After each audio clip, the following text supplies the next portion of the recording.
Time again for another installment of the basics, and on today's show, in keeping with the Star Trek card game theme, I want to talk about cards that deal with holograms and holographic projections. And you really need to know where to use these cards, and I'm going to show you in just a minute, alright? So let's get started.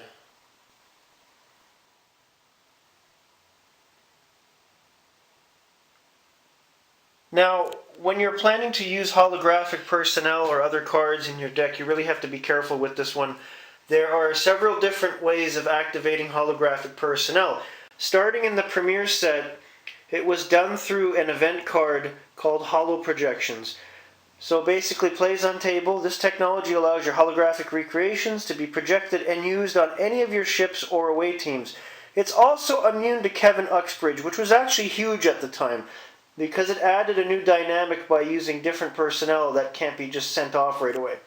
Now, most of the good holographic personnel are in the Federation affiliation, as mainly Federation ships, more specifically the larger ones, are equipped with holodeck in their lore. You don't see a lot of ships from other affiliations that are heavy on holodecks. The occasional Romulan. There are a couple Hirogen ships, because if you remember that two-parter that dealt with holograms rebelling against the Hirogen, it came into play there. Most affiliations do have holographic personnel, which I'm going to get into, but the Federation has it the best. And as long as you have a good variety of the bigger ships, you can use holographic personnel. And one of the mainstays that I would consider using in any Federation deck, and you can have as many of these as you want because it's a universal card, is the EMH program. Now, if you're playing in the Delta Quadrant, you would use the Doctor, because that would be the best holographic card out there, hands down. But for any other type of deck dealing with Federation, the EMH program is perfect. It gives you an extra medical staff. It can't join away teams, but it's great on your ship. Paul Rice has a few good attributes, as well as he nullifies the Echo Papa 607 drone where present. So that can come in handy if your opponent has the Echo Papa 607 killer drone in his deck. Romulans have some basic personnel with holographic specialty.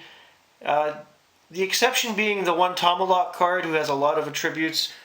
Klingons have Feklar, they have Targ, which is an animal card. And that brings me to other ways that the holographic cards can now be brought out in the game.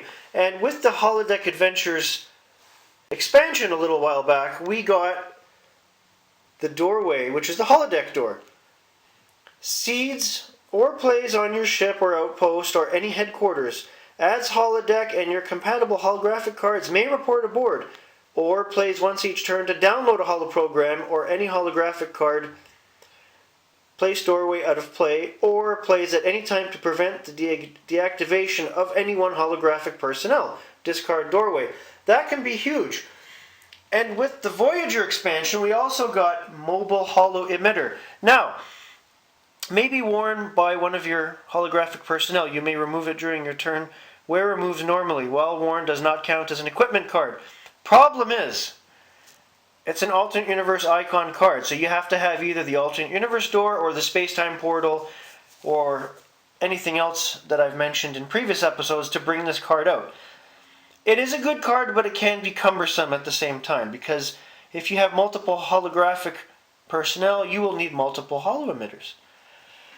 And finally, one card that can help you get rid of a lot of holographic cards if your opponent's using them is Computer Crash from DS9. Seeds or plays on table. No player may play a Q's Tent Doorway, download any card, or play any card that requires downloading.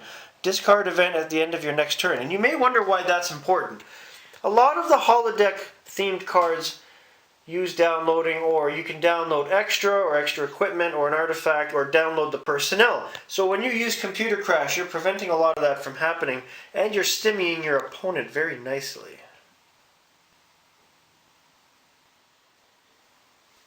Now, that being said, don't start loading your deck with tons of holographic personnel and equipment and all that, because it does add unstable variables to the game. Because if you are starting to rely on holographic personnel, your opponent's going to take them out quickly. That's going to leave you nowhere, because once the holo projectors or a hollow emitter, or if the doorway gets knocked out or something else happens with the computer crash, you're pretty much finished at that point unless you have a lot of these in your deck, which also takes up space.